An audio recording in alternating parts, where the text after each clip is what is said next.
Yes, hello. Right.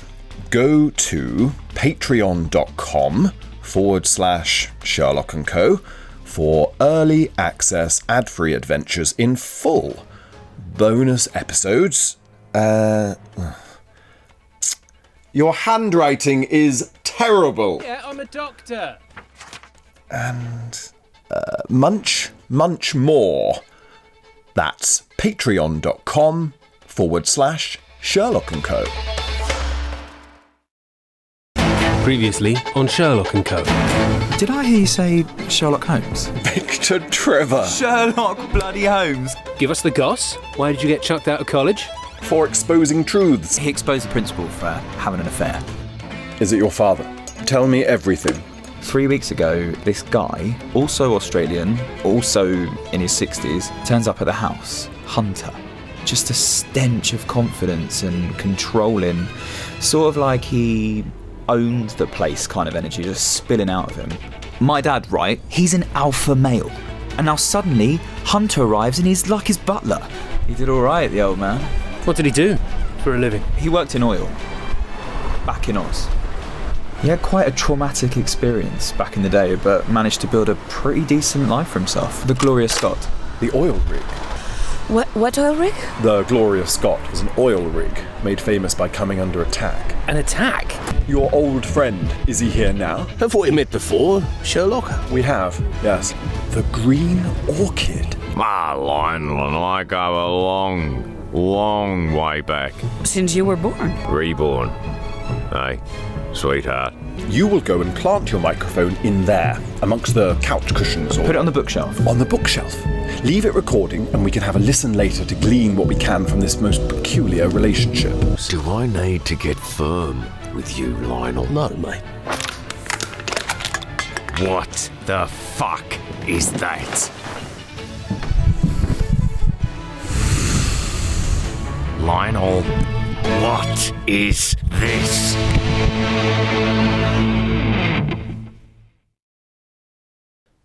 Ladies and gentlemen, this is your podcaster speaking. We're just beginning our descent towards the finale of the Gloria Scott, but it's going to get really fucking turbulent. So, Christ, what sort of pilot is this? Put seatbelts on, hold on to your loved ones, put, I don't know, friends or something on the little TV in front of you. Put your seat forward as well, because I don't want people putting seats back on my plane. Anyway, what do we expect? Turbulence. Yep, said that. Swearing. Yep, dark, thundery skies, that's basically gritty drama, and that's probably it. Back to the secret recording of Lionel and Hunter. Bon voyage. Of course not. No. You can always go give Beddoes a visit, eh? He knew, didn't he, mate? He knew. He knew. He knew what? He knew. Jimmy, boy. Yeah, he just... he knew. What did he know, Lionel? Let's see if you've been paying attention. He knew. What did he know, Lionel? He... the consequences. Too bloody right, the consequences. The consequences of what, mate? Of stepping out of line. What the fuck is that? Lionel, what is this? I don't bloody know, mate. It's right here, on your bookshelf, and you don't bloody know? You're a liar. I'm not. Well, you are, mate. We know that, don't we? Hunter, mate, I didn't know that was there. Really? You didn't know this was here? A rare 18-year single malt Scotch whiskey? Sorry, mate. Glass. Ice. Yep. And grab me some more beers. On it, mate.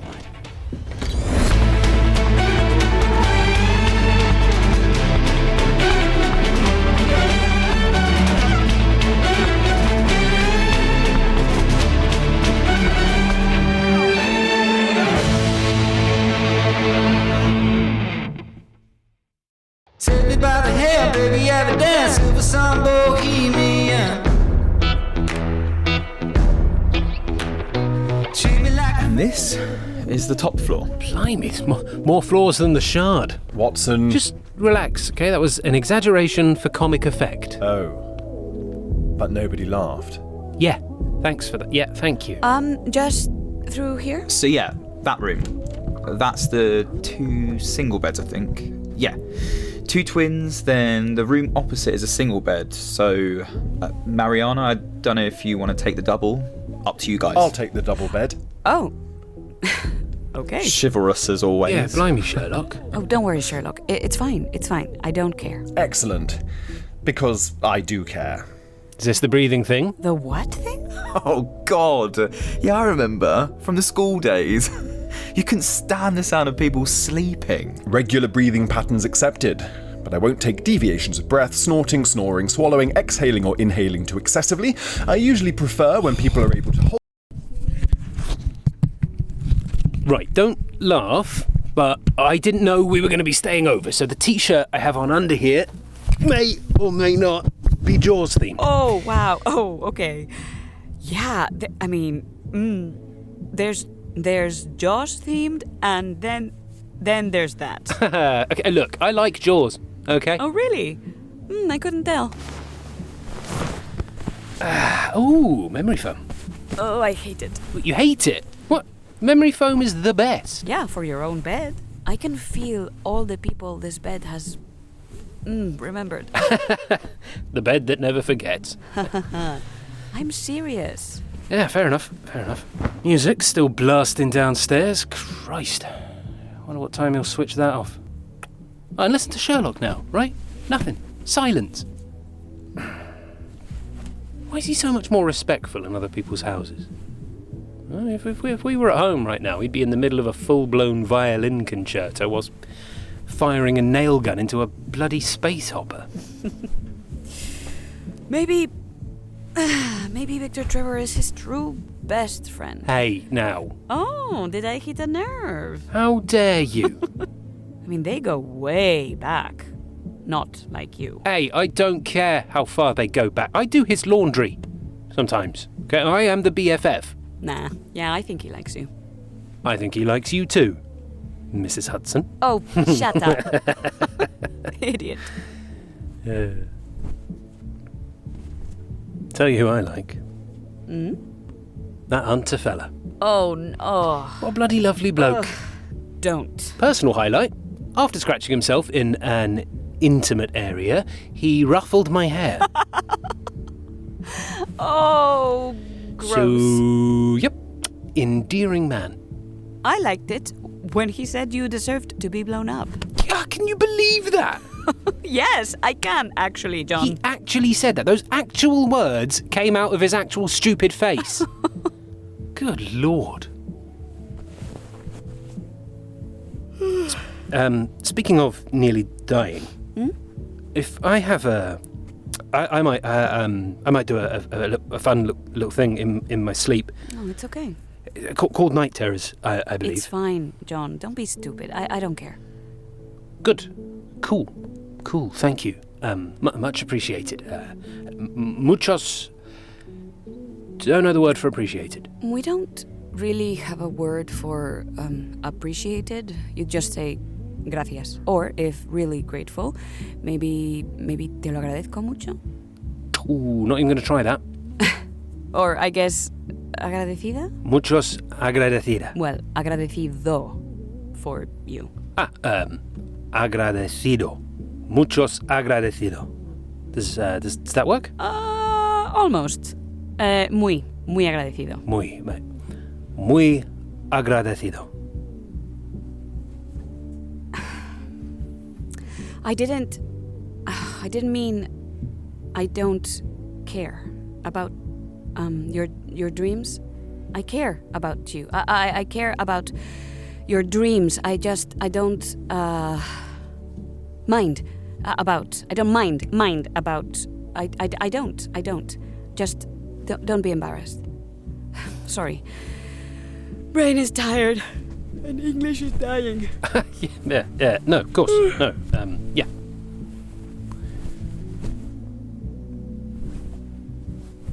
How's your bed that never forgets?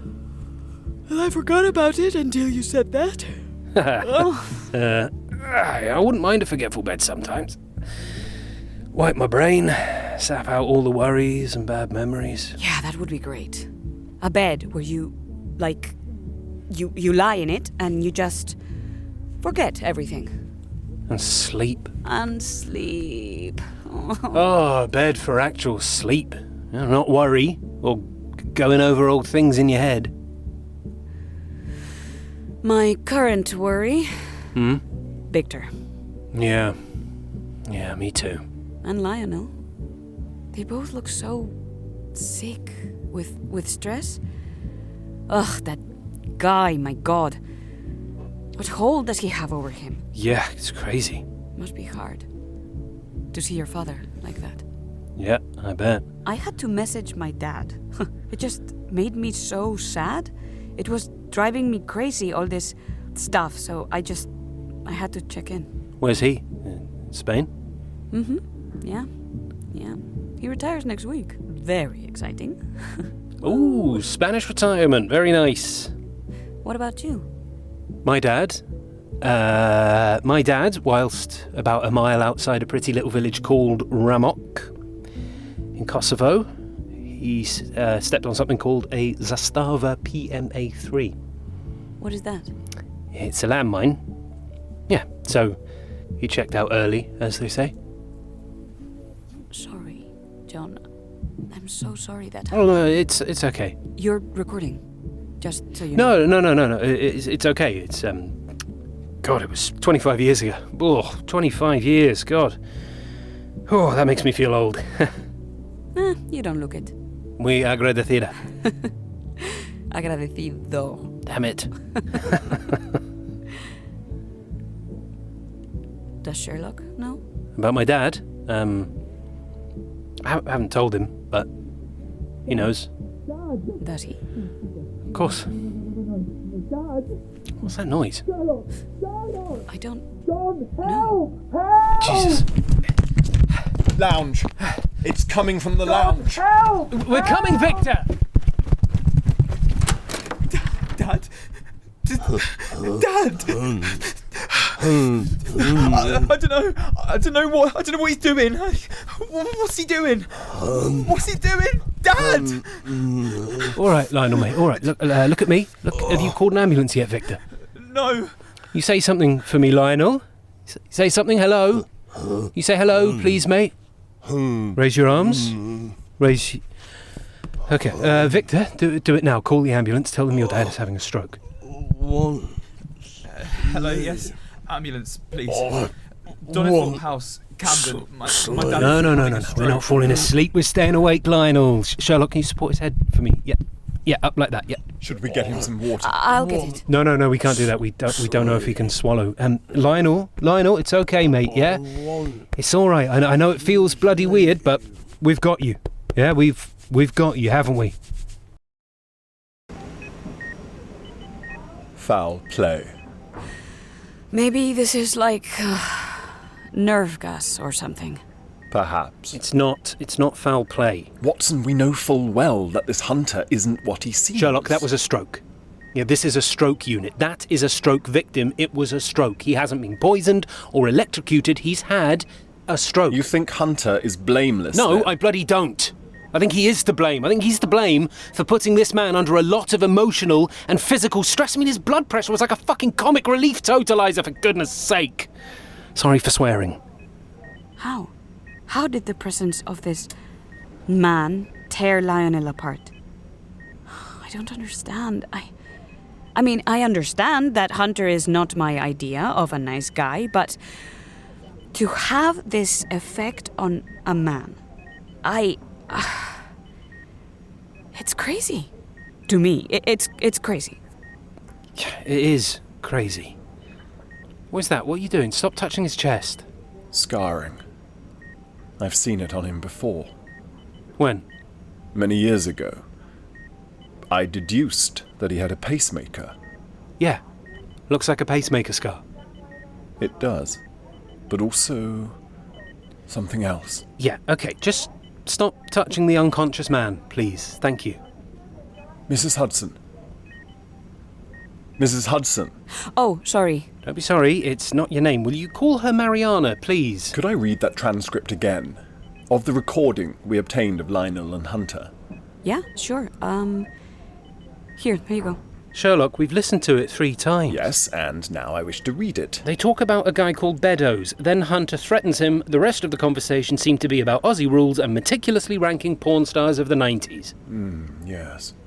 Can we skip over this bit and go and find more clues? Or better yet, can we get Hunter arrested? For what, exactly? Well, for anything. Mrs. Hudson, Her name is Mariana. could you strap Watson up to that blood pressure monitor? For goodness sake. Absolutely. Here, sit down.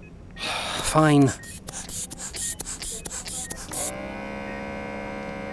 Beddoes. Beddoes. Mr. Beddoes. What if it's Beddoes? Not with a W. Beddoes. Bed... Good Lord. The Gloria Scott. The what?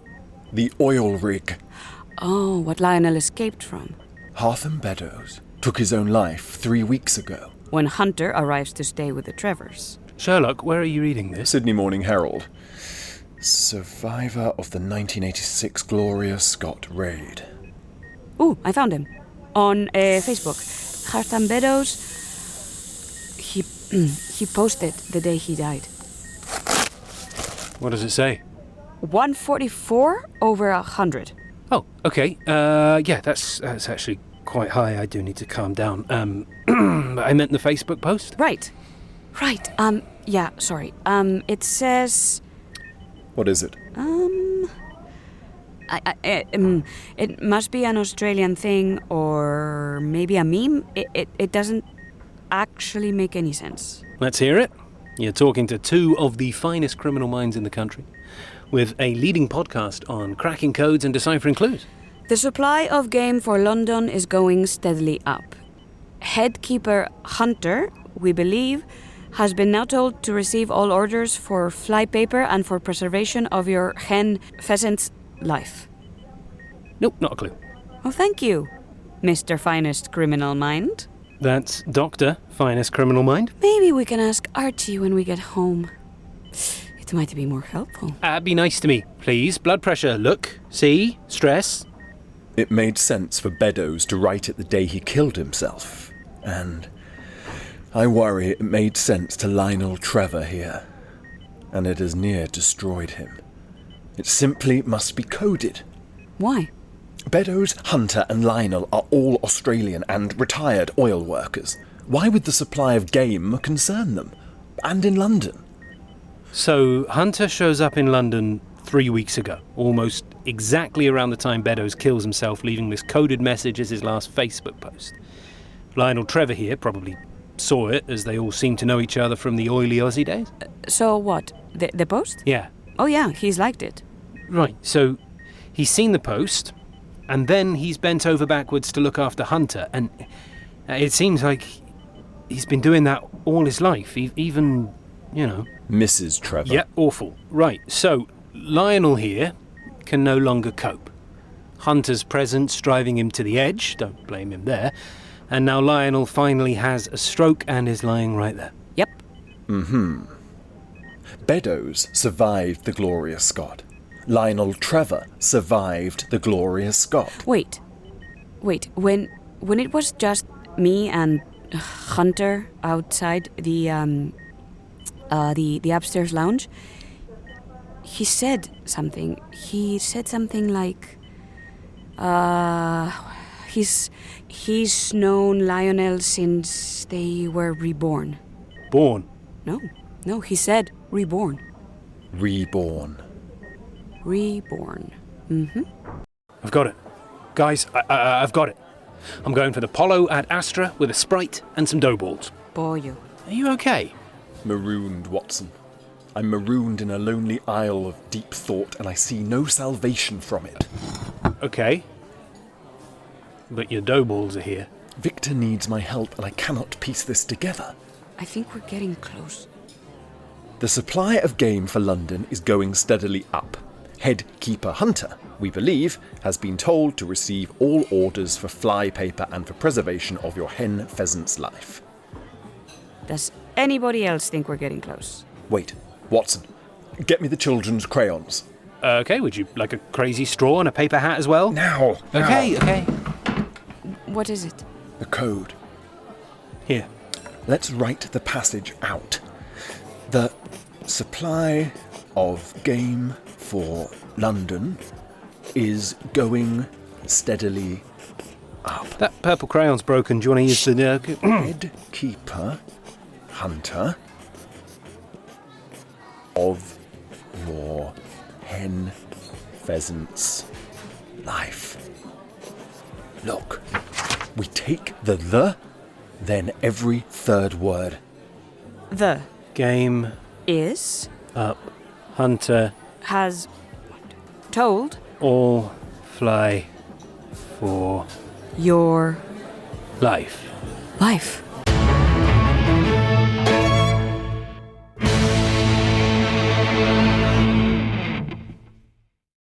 All fly for Your life. life. The game is up. Hunter has told all. Fly for your life. Well, I'll probably do an ad break there, if we ever figure this thing out. That's right, friends. We are collectively scratching our heads right now.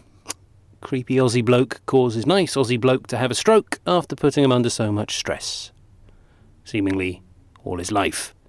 Another Aussie bloke who we never met has taken his own life, and now a code. Never a dull moment, eh? Well, I mean, you're in my room at 11:30 at night listening to me edit, so I think we can file this under dull moment. Bugger it! Hello there. Bugger, arse and balls. And what's wrong? I've solved the stupid rubbish case, God's sake. You've solved it. Yes, I've solved it, stupid bloody thing. Are you going to sleep? No. Okay, what are you doing? Lying on your bed. I see that. You'll need to include the green orchid moment in your edit. Okay, why? Because it matters. Listeners will require it, as I will reference it. Reference it when? When I reveal everything. Of course. And when will this crescendo happen? That's the problem. Right. Are you okay? No, I don't think I am. Well, we can I'll crush him. I'll ruin the image of his father. Bugger. Stupid case. Stupid. Okay. Well, maybe if you run it by me. What was your last memory of your father, John? Sorry. It's a lot to unpack there. Regarding your father, I just know, if that's what you're wondering. Well, mostly regarding you calling me John, actually. My last memory of him. Oh, steady. Voice get wobbly. Well, it was at a pretend 10th birthday party for me. And we moved it forward because we knew he was going to be away for my actual birthday, and we were playing headers and volleys. Well, you could only score with a header. Anyway, and I won. And actually, it didn't feel like I won because he let me win. It felt like I won, you know. And the punishment for him was he had to pull his pants down and stand in the goal with his arse out, so I could kick the ball as hard as I could at his arse, right? And God, I absolutely leathered it. And I mean, I was just 10, you know, well, 9 actually. So it was probably fine for a grown man, but the smack it made on his arse. Yeah. And I think I remember saying bye to him. But I I don't know. Then he was gone. Tricky old thing. Memory. Yeah. I never know if it's me. If it's me then, or me now, depicting me of then. I sort of follow you. Memory. And identity. They're both so flawed, so murky. But one informs the other, do they not? Memory and identity, yeah, I suppose so. I feel so detached from me, from the world and my relation to it, and memory. It serves only to confuse me more. The more it confuses me, the less I understand of who I am, what I am. Well, you are Sherlock Holmes.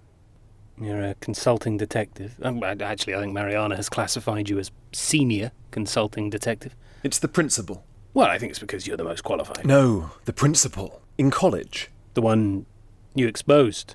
The adventure of the adulterous principle. I have lied to myself all the years, Watson. I absorbed a collective memory. Not my own. That of Victor Trevor and the other schoolboys. The jape of it, the banter, the boy genius who brought down a principle. I formed myself from it. Don't you see? Sherlock, you're you. Okay, and losing sight of what you think is you is purely internal. They're just thoughts. He came to my dorm. Victor was asleep. And principal? Yes. I had just exposed him the previous day. He was broken. Boundless tears, muffled, ghostly sobs. I think he wanted to kill me or hit me. But he couldn't bring himself to do it.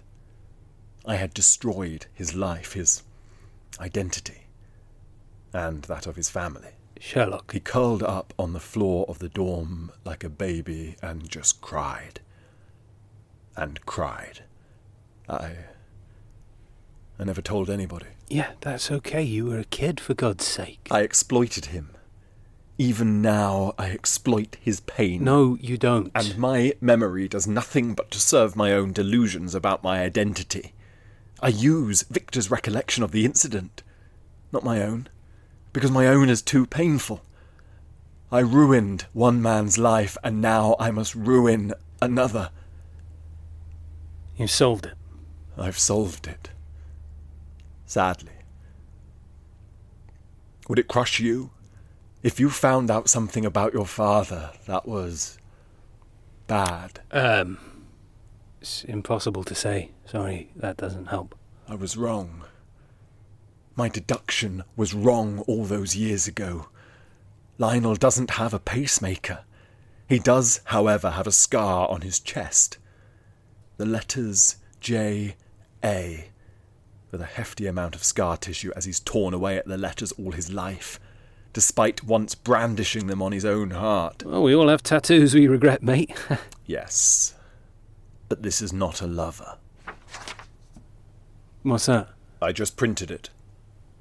Land Registry of Donnithorpe House.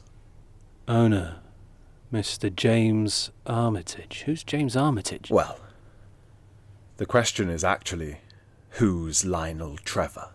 Okay. Who's Lionel Trevor? Lionel Trevor is at the bottom of the Tasman Sea, as is Hartham Beddoes. The Gloria Scott. The Gloria Scott.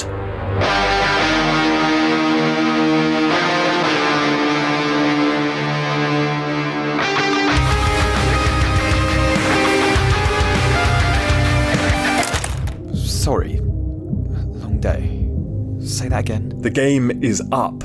Hunter has told all. Fly for your life. And this guy, Beddoes, He took his own life. Just before Hunter arrived here to stay with your father. Shh. Hunter's wasted, I wouldn't worry. Anything he hears won't be remembered. Beddoes sent this warning about Hunter. Your father has not only been tortured by the presence of this man, but also by the absence of what we assume is his friend, the late Mr. Beddoes. But why? Why keep it secret? Hunter remarked to Mrs. Hudson that he thought... Sorry, who's Mrs. Hudson? That's me. It's complicated. Well, it's actually very simple. Shh.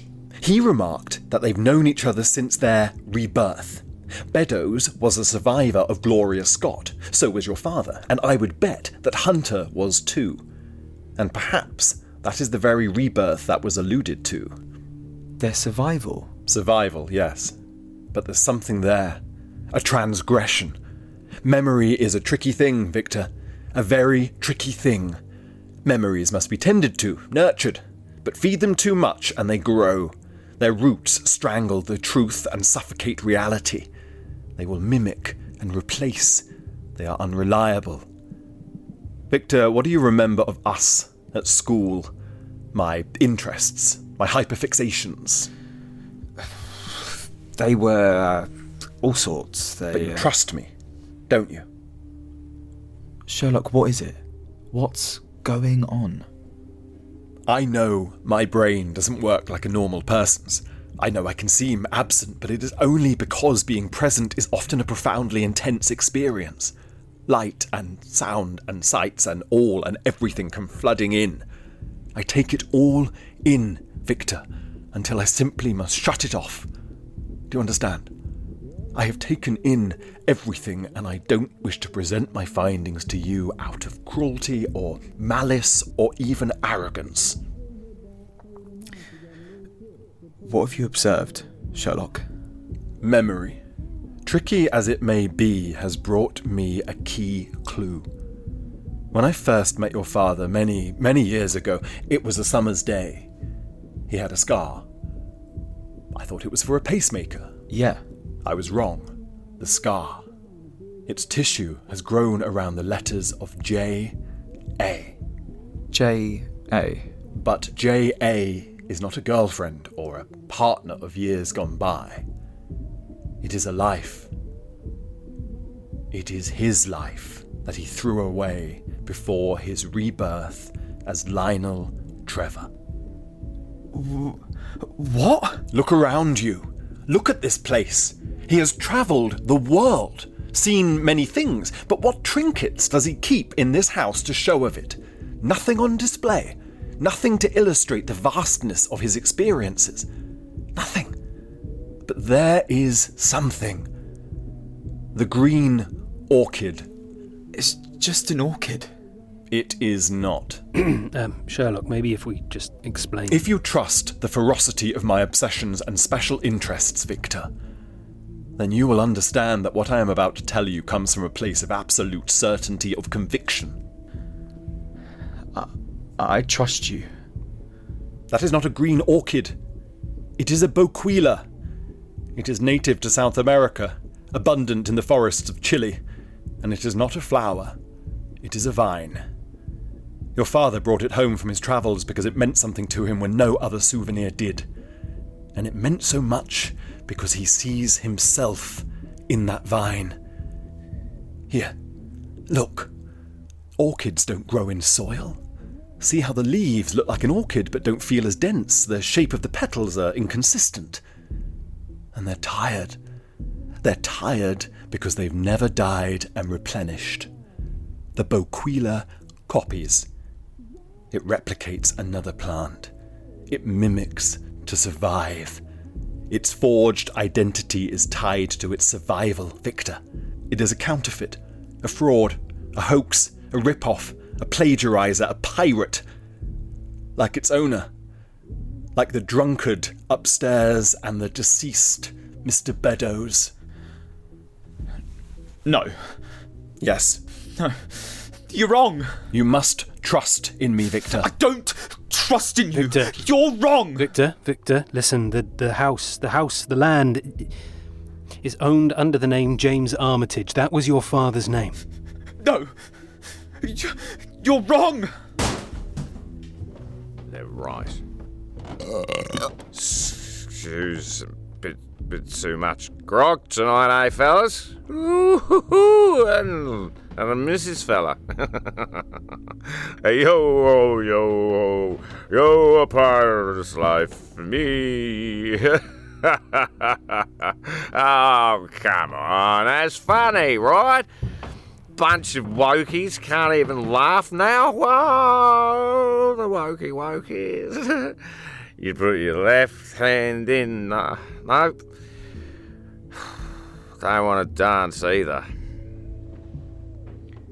Look at you all. Shit scared. Did you think you know, eh? You know nothing. The lot of you. Even Barry Big Brains over here. Mr. Hunter, I know what you are. You're a pirate. You raided the Gloria Scott. There's blood on your hands. I'm not the fucking pirate! Oi! Whoa, that is enough. Jesus. His low-life father is the bloody pirate, mate, alright? Get that into your super-duper brain, eh? Or do I need to pound it in there myself? Try it. You'll be in the hospital too. Ooh, fighting talk. It's quite all right, Watson.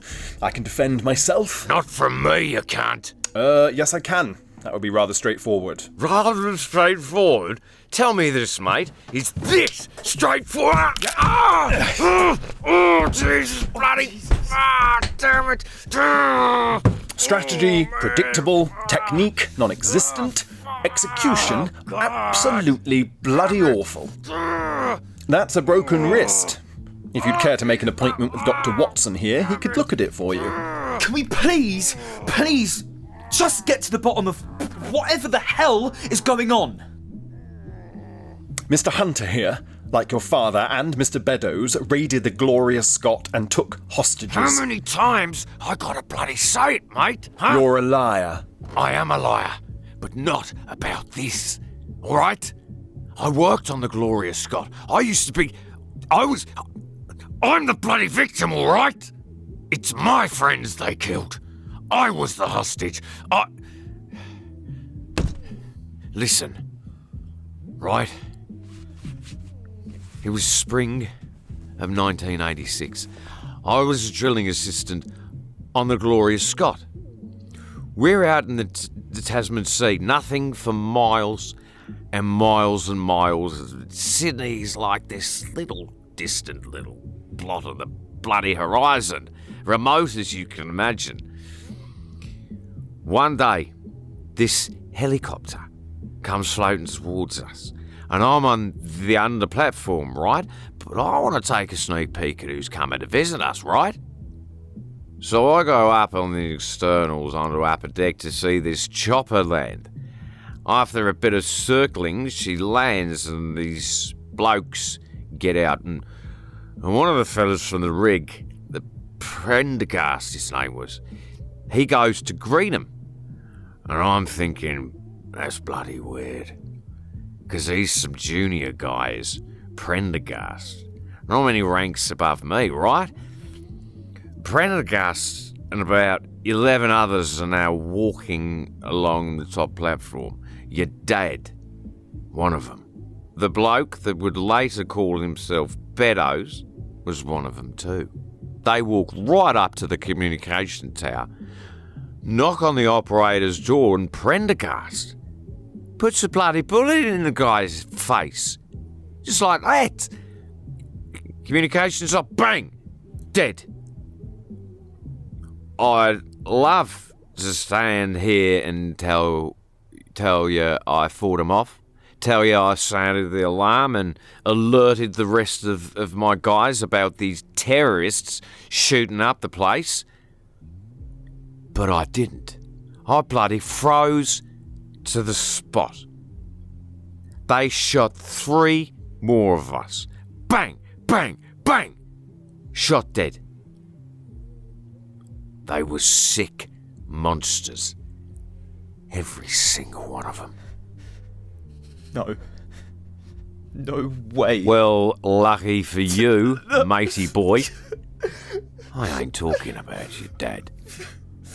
Him and Beddoes were a couple of engineers trying to make a fast fortune by working for these terrorists. Your dad was worse than a monster. He was a coward. A greedy coward.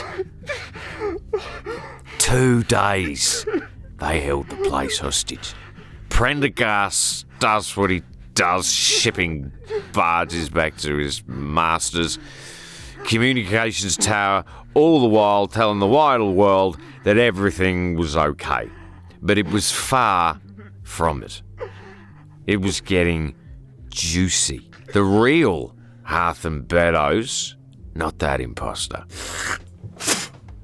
The real Beddoes starts kicking off with the pirates and he strangles one of them. I watched him do it. We're all cheering him on. I watched Beddoes squeeze the last breath out of this bloke. I watched his eyes nearly pop right out of their sockets.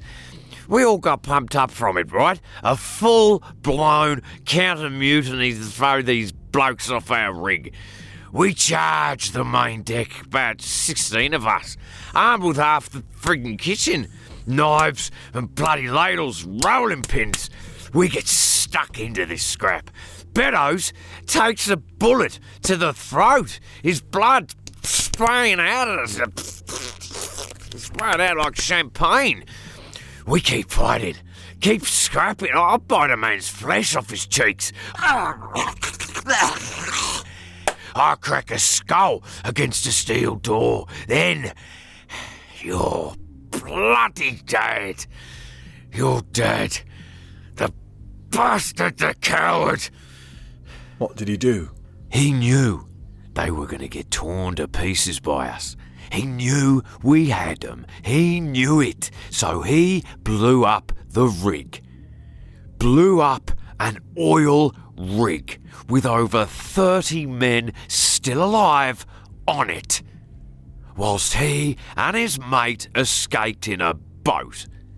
I went flying into the air, took half the skin off me back and plunged me into an ocean made more of blood and oil than of seawater. How did you survive? Well, he obviously couldn't cope with what he did, could he? He returned for survivors, or in this case, survivor.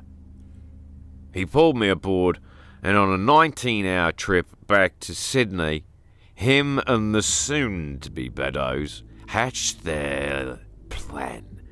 They had the manifesto of all the workers, found the blokes with no families, not hard to find amongst oil rig workers who spend 6 months of the year away, picked out guys that they kind of looked like, and said, we're them. That day, he killed James Armitage, the terrorist, and he became Lionel Trevor, heroic survivor of the great Gloria Scott raid. The world didn't know, but I always knew what he was. And I never worked another day in my life. They paid up, so I shut up. But I wanted more, so I took more, and more, and more. They both gave me everything, because they bloody took everything on that rig. They can repent all they want. I know what they are, who they are. Murderous pirates. Beddoes sent a coded message, claiming you told all. Yep, I did. Told his family, told his local church, where, by the way, he had the audacity to preach values and bloody ethics. Disgusting. And what does a coward do when he's cornered? For 10 points, anybody? I'll tell ya. They hang themselves in the garage. You ain't got a garage, have you, young Vic, eh? Don't matter, your dad ain't got long. Get out. Yeah, shut your trap, I'm leaving. Get out now. Ooh, steady. The murderous bastard gene runs in the family. Get out!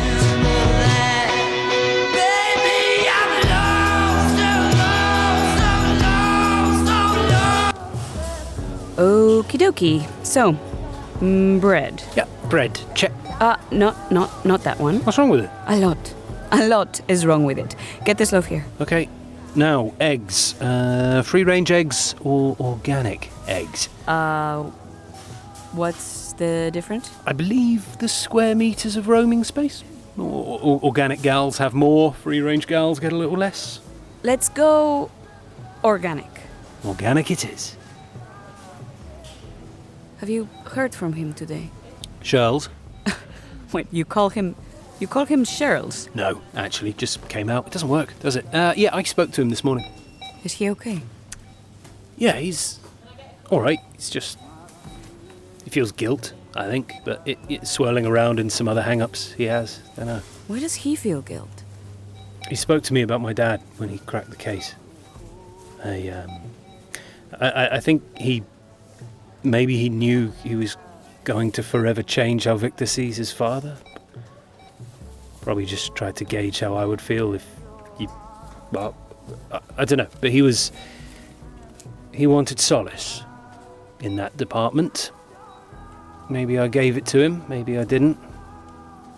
Who knows? Oh, hey, look. Ooh, an orchid. Now, I know what you're going to say. They always die, but we're not idiots.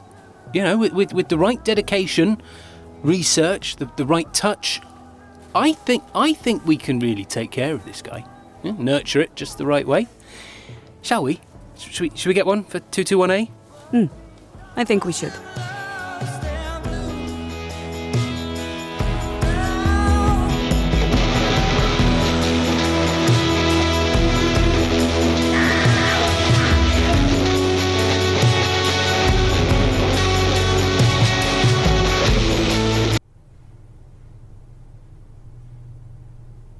Yeah, think it's dead.